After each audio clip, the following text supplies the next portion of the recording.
পরে তারা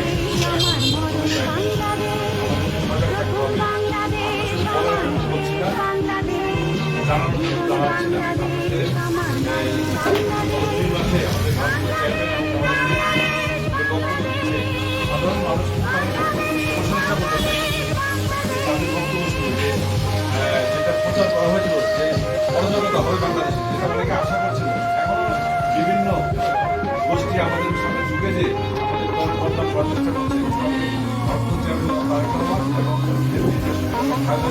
তাদের বক্তব্য কিন্তু আপনার সমাজে হিন্দু ভাইয়েরা আমাদের আপনাদের সেটার অনেক ব্যবসায়ীরা আমাকে বলছে, তাদেরকে বলছে যে আপনাদের পরিপক্ষ যে সাধারণ মানুষ চিন্তা করে একটা কথা বলেছেন আগামী রাজনীতি হবে, চ্যালেঞ্জিং রাজনীতি হবে, নির্বাচন হবে সবচেয়ে বাংলাদেশের কঠিন নির্বাচন এবং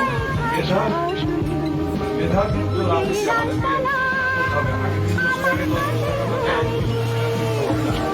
একটা গোষ্ঠী অন্যায় অত্যাচার নির্যাতন করেছে, তাদেরকে মানুষ হিসাব নিয়েছে। হিসাব নিয়ে কিন্তু দেখেন বাংলাদেশের এই গণভবন নাটক পরিচিত হইল, গণভবন কিন্তু ভাঙচুর হয়নি। বাংলাদেশের প্রতিটা ইউনিয়নে, প্রতিটা গ্রামে, প্রতিটা জায়গায় যারা অত্যাচার নির্যাতন করছে, যদি এখানে বিএনপি বা আমাদের অপসংগঠন জড়িত সাধারণ মানুষ কিন্তু সেটা বিক্ষিপ্ত হয়ে এটা ধ্বংস করেছে।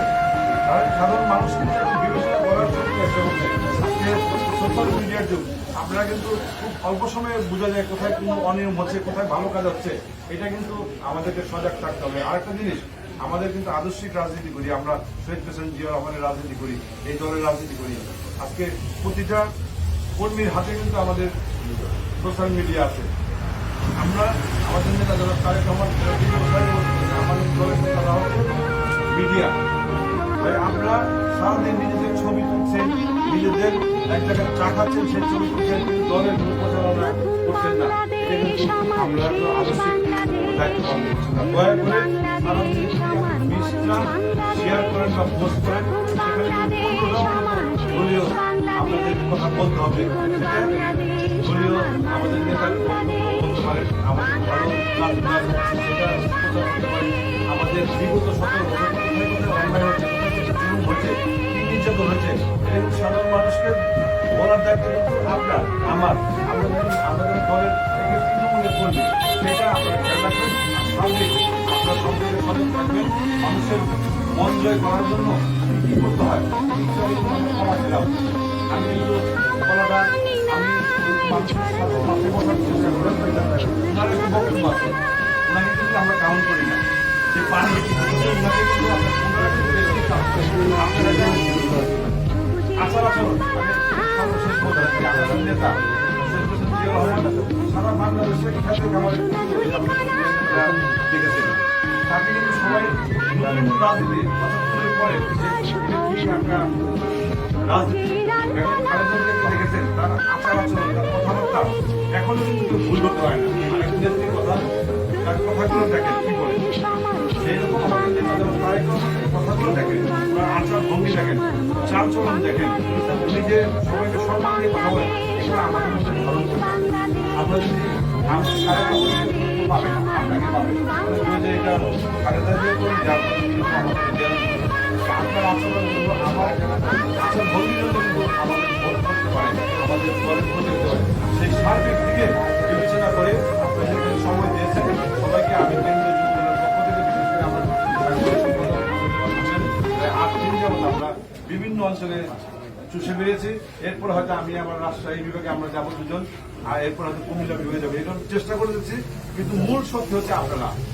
বেগম খালেদা জিয়া, তারেক রহমানের মূল শক্তি হচ্ছে আপনারা।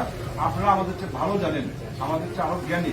সেই প্রত্যাশা ব্যক্ত করে আপনারা যে এখানে সমাবেত হয়েছেন সবাইকে ধন্যবাদ করছি। খোদা হাফেজ।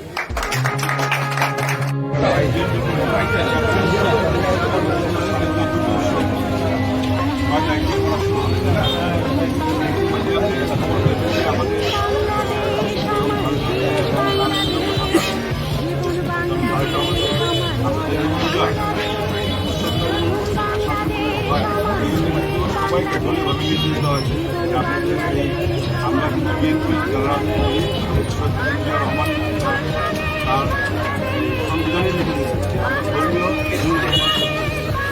মানে আমি মুসলমান যারা পড়বো হিন্দুরা জনপালন এই আলোকে কিন্তু বিএনপি সবসময় আপনাদের পাশে ছিল। এইবারও স্বাভাবিক উৎসবে আমাদের বিএনপি যুবদল ছাত্রদল বিএনপি সবাই আপনাদের পাশে থাকবে। আমরা গতকালও সুনামগঞ্জের মন্দিরে গেছি, মনে রাখার মন্দিরে এইভাবে বিএনপির সিনিয়র নেতৃত্ব আছে সবাই যে বাংলাদেশে সাম্প্রদায়িক সম্পত্তি যে আছে ধরে রাখতে পারে সেই জিনিসটা আমাদের চেষ্টা করতে অঘটন ঘটে মানুষ বুঝতে চাচ্ছে যে বাংলাদেশে আমাদের হিন্দু বা মুসলমানদের মধ্যে সংঘাত আছে, এটা কিন্তু পরিকল্পিত। এটা আপনারা মনে করবেন না আপনাদের এই সব থেকে শুরু করে যে কোনো নিয়ে বলতে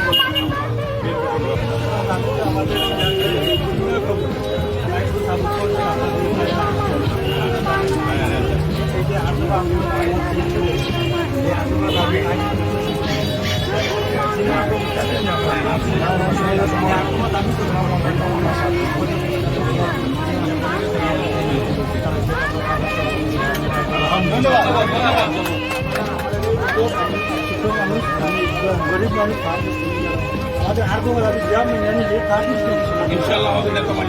আপনি যে ব্যবসা করেন মূলত কেউ কিছু বলে চায় কেউ কিছু বলে না। আর ধানের শীষের জন্য একটু দোয়া রেখে নেত্রী অসুস্থ তার জন্য দোয়া করি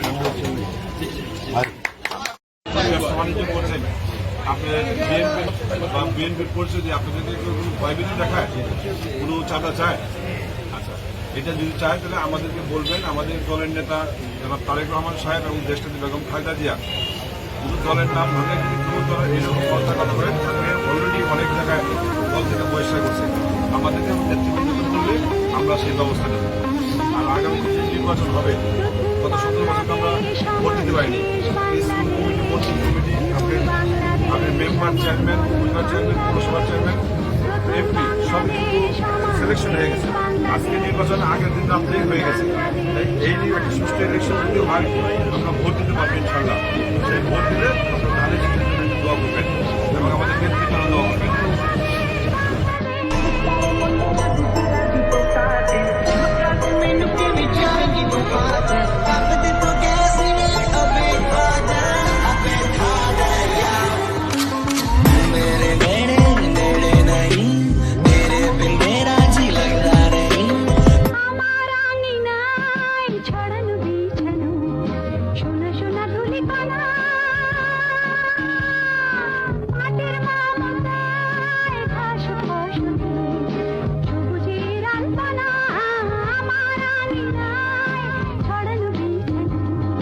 সোনা সোনা ধুলি কানা